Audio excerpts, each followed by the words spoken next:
Assalamualaikum warahmatullahi wabarakatuh.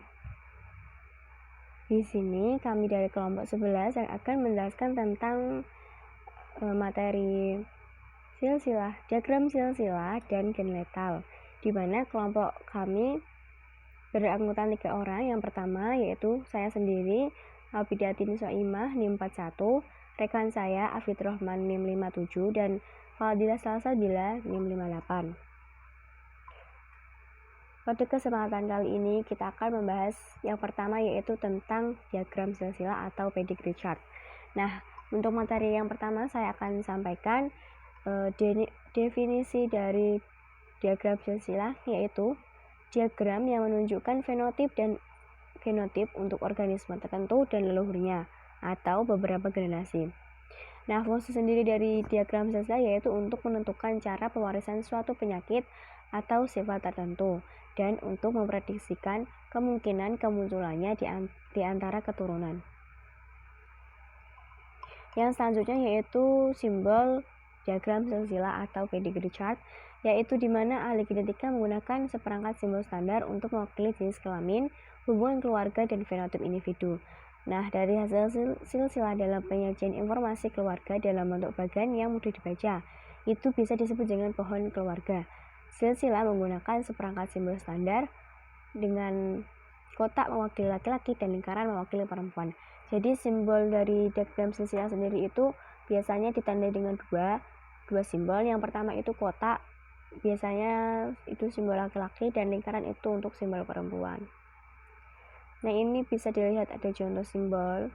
Yang pertama itu ada kotak yang berarti simbol laki-laki normal, lingkaran berarti perempuan normal, lalu terjadinya perkawinan antara kotak dan antara laki-laki dan perempuan itu kotak dan lingkaran. Lalu yang bawahnya itu ada perkawinan yang menghasilkan satu anak laki-laki dan satu anak perempuan, dan semuanya itu normal.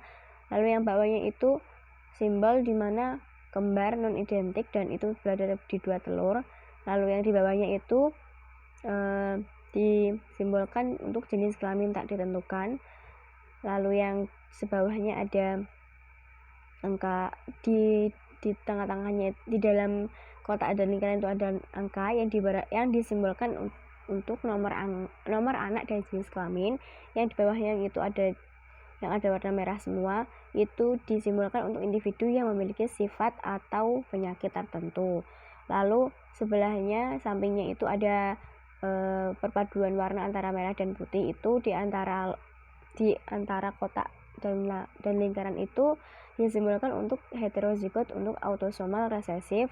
Yang di bawahnya itu lingkaran dengan titik merah di tengah itu disimbolkan untuk karir terpaut seks resesif, dan di bawahnya itu ada kotak dengan garis miring yang disimbolkan untuk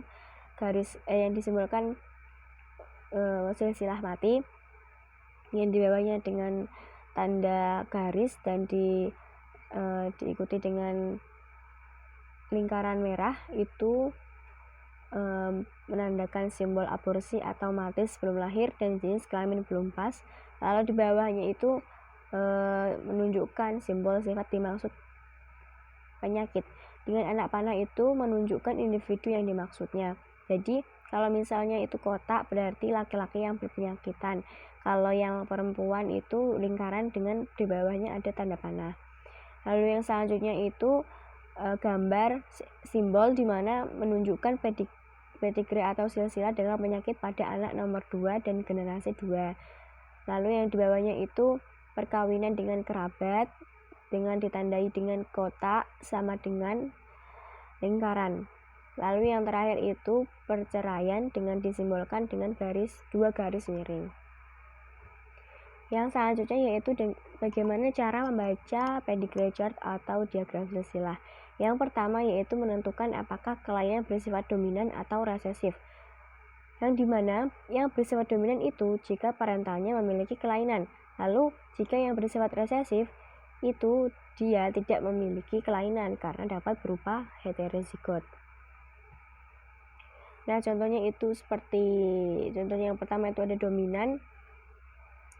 Bisa dilihat itu merah yang bagian dominan itu ada lingkaran warna hitam itu diibaratkan tadi kan laki-laki yang berpenyakitan seperti itu.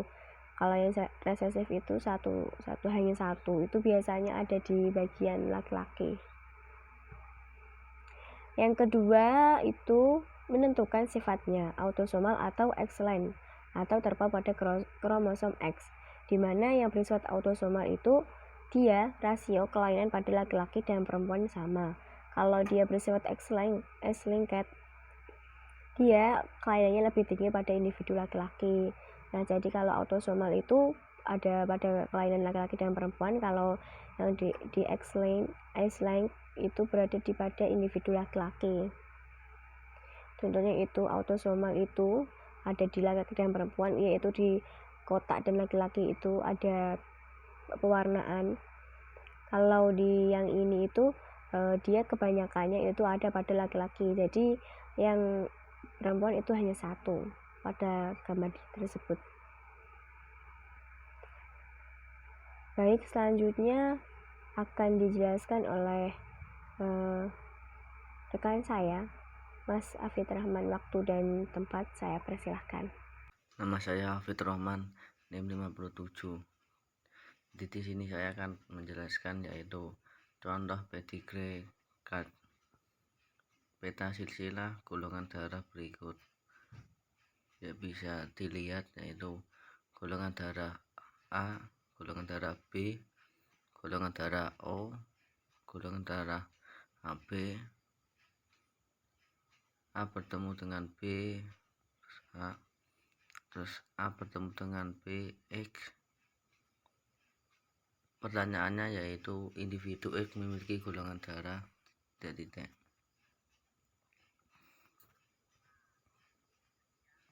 Pembahasan. Perhatikan golongan darah yang digunakan dalam persilangan untuk 4 macam golongan darah berikut. Golongan darah A yaitu IA-IA dan IA-IO. Golongan darah B yaitu IB-IB dan IB-IO. Golongan darah AB IA-IB. Golongan darah O IO-IO. Untuk menentukan golongan darah pada posisi X, perlu dianalisis dari golongan darah yang pasti terlebih dahulu. Pada keturunan dengan golongan darah O, pasti memiliki golongan darah dengan jenis IO-IO, dan pada keturunan dengan golongan darah AB, pasti memiliki golongan darah jenis IA-IB. Orang tua dengan golongan darah A dan 1 belum diketahui, namun diketahui bahwa keturunannya memiliki golongan darah O dan AB pasti memiliki jenis golongan darah IA-IO dan IB-IO. Hasil persilangan dua jenis golongan darah tersebut akan memungkinkan keturunan dengan hasil golongan darah A, B, AB, dan O. Selanjutnya yaitu berikut bagan persilangan untuk kondisi seperti di atas. Ya, bisa dilihat bagannya yaitu AB,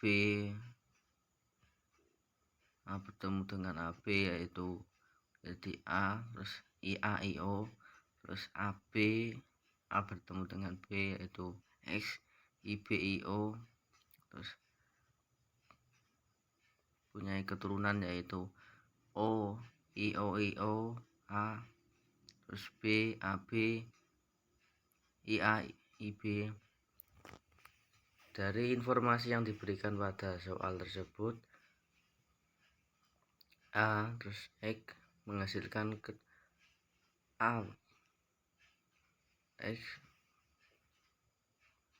menghasilkan keturunan 4. A bertemu X menghasilkan keturunan 4 orang anak dengan golongan darah yang berbeda-beda, yakni A, B, AB, dan O. Kondisi tersebut hanya akan terjadi apabila kedua orang tua dengan ibu golongan darah A heterozigot dan bapak B heterozigot. Jadi individu X memiliki golongan darah B heterozigot. Selanjutnya yaitu definisi gen letal. Gen letal adalah gen yang dalam keadaan homozigot dapat menyebabkan kematian individu yang dimilikinya. Ada gen letal yang bersifat dominan dan ada pula yang resesif. Kematian ini dapat terjadi pada masa embrio atau beberapa saat setelah kelahiran. Akan tetapi ada kalanya terdapat sifat subletal yang menyebabkan kematian pada waktu individu yang bersangkutan menjelang dewasa. Penyebab letal antara lain yaitu 1. Gen-gen letal, 2. Mutasi struktur kromosom dan genom, 3. Mutasi aneuploid. Untuk materi selanjutnya akan dijelaskan Mbak Fadilah. Kepadanya saya persilahkan. Ya, untuk materi yang selanjutnya akan dijelaskan oleh saya, Fadilah Salsabila. Seperti yang sudah disebutkan oleh rekan saya bahwa gen letal itu ada dua macam. Ada gen letal dominan dan juga gen letal resesif. Untuk gen letal dominan sendiri yaitu apabila dalam keadaan homozigot dominan dapat menyebabkan kematian pada suatu individu. Nah, contohnya itu ada pada hewan tikus yang memiliki gen letal dominan Y. Berasal dari bahasa Inggris yellow, yaitu kondisi heterozigot menyebabkan kulit tikus memiliki warna pigmen kuning. Tikus homozigot dominan Y besar tidak dikenal karena letal. Tikus homozigot resesif Y kecil normal berbulu kelabu. Nah, persilangan dari kedua tikus ini akan menyebabkan perbandingan 2 tikus kuning banding 1 tikus kelabu atau normal. Untuk lebih jelasnya bisa dilihat pada peta persilangan berikut ini. Nah, di sini parentalnya yaitu Y besar Y kecil disilangkan dengan Y besar Y kecil dengan gamet tiap individu yaitu Y besar Y kecil. Nah, hasil dari peranakannya ada Y besar atau letal, Y besar Y kecil kuning, Y besar Y kecil kuning, Y kecil kelabu. Dari persilangan tersebut, tampak gen dominan letal baru akan muncul dari perkawinan heterozigot dan dalam keadaan heterozigot gen dominan letal tidak menyebabkan kematian, namun bisa menimbulkan kecacatan.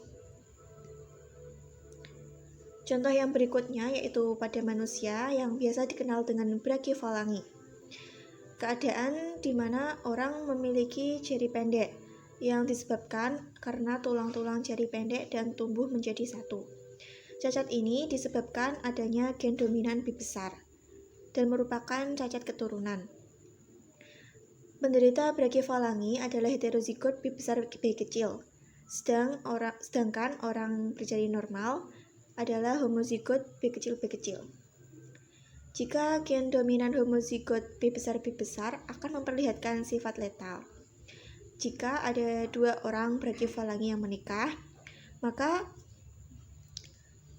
anak-anaknya kemungkinan akan memiliki perbandingan 2 brachifalangi banding 1 normal. Nah, seperti pada peta persilangan ini. Parentalnya yaitu B besar B kecil disilangkan dengan B besar B kecil sesama brachifalangi dan gamet untuk tiap individunya yaitu B besar B kecil. Hasil dari peranakannya atau F1 B besar letal, B besar B kecil brachifalangi, B besar B kecil brachifalangi, dan B kecil normal.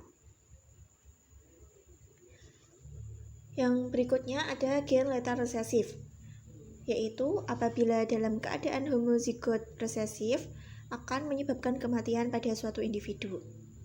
Contoh dari gen letal resesif ini ada tanaman jagung yang dikenal memiliki gen dominan G besar yang bila homozitik menyebabkan tanaman dapat membentuk klorofil secara normal, sehingga daunnya pun berwarna hijau. Alel resesif G kecil bila homozigot G kecil akan menyebabkan gen letal karena klorofil tidak akan terbentuk pada zigot sehingga kecambah akan segera mati. Tanaman heterozigot G besar G kecil akan mempunyai daun hijau kekuningan tapi akan tetap hidup dan menghasilkan buah dan biji. Jadi bisa disebut normal. Nah, jika kedua tanaman yang heterozigot ini disilangkan oleh sesamanya, akan diperoleh perbandingan yaitu 1 berdaun hijau normal banding 2 berdaun hijau kekuning-kuningan. Nah, ini adalah contoh peta persilangan untuk tanaman jagung. Parentalnya yaitu G besar G kecil disilangkan dengan G besar G kecil. Gamet untuk tiap individu yaitu G besar G kecil. Nah, F1-nya G besar G besar normal, G besar G kecil normal, dan G besar G kecil normal. Dan untuk yang G kecil ini adalah gen letal resesif.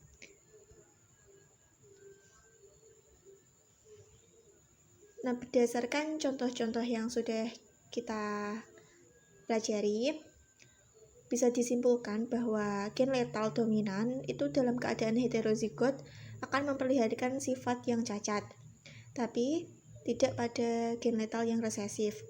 Jadi akan lebih mudah untuk mendeteksi gen letal dominan daripada mendeteksi gen letal resesif pada suatu individu. Kemudian gen letal sendiri itu sebenarnya bisa diminimalisir melalui mengadakan perkawinan berulang kali pada individu yang menderita cacat akibat adanya gen letal itu sendiri. Namun pada manusia itu mungkin cukup susah untuk dilakukan. Nah, itu tadi penjelasan dari kami mengenai pedigree chart dan gen letal. Maaf apabila ada kekurangan, dan bila teman-teman masih belum paham atau kurang mengerti, bisa ditanyakan pada presentator. Sekian, terima kasih. Wassalamualaikum warahmatullahi wabarakatuh.